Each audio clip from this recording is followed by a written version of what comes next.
দাদা আমি বাংলাদেশ থেকে গরু কেনার জন্য আসছি, দামটা একটু কম রাখবেন। এই, শালা তোমার মায়ের গায়ে হাত দিস, তোর এত বড় সাহস? ও এটা আপনার মা হয়?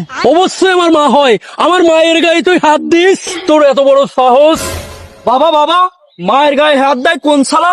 এই যে বাংলাদেশি শালা। কি রে শালা, তুই আমার মায়ের গায়ে হাত দিস?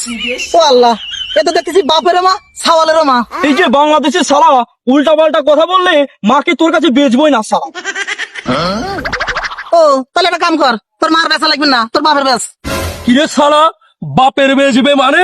কে আইডি তো হাতে আছেই। কি শালা, আরে সাথী আছে মানে কি রে শালা? কে গাই যদি তোর মা হয়, আইডি তো তোর বাপই হয়। এ শালা, ফালতু কথা বলবি না। গরু কিনতে এসেছিস, কিনে নিয়ে যা। আর যদি বেশি কথা বলিস তোর কাছে বেচবই না। আচ্ছা ঠিক আছে দাদা, মেলা দিন গরুর গোস্ত খাই না, মা গরুটাই নিয়ে যাই। আচ্ছা শোন, নিয়েই যাবি, ওই আস্তে করে জব করবি, কষ্ট দিবি না। আর অল্প অল্প খাবি, একেবারে খাবি না। জানিস তো আমাদের মা হয়, কষ্টটা তো লাগবে নাকি রে? বুঝতে পারলো কিনা? আচ্ছা ঠিক আছে, এই যে টাকা নেন। শোনো বাংলাদেশি, আমার মায়ের যিনি কোনো কষ্ট না হয় দেখে শুনে নিয়ে যাবেন।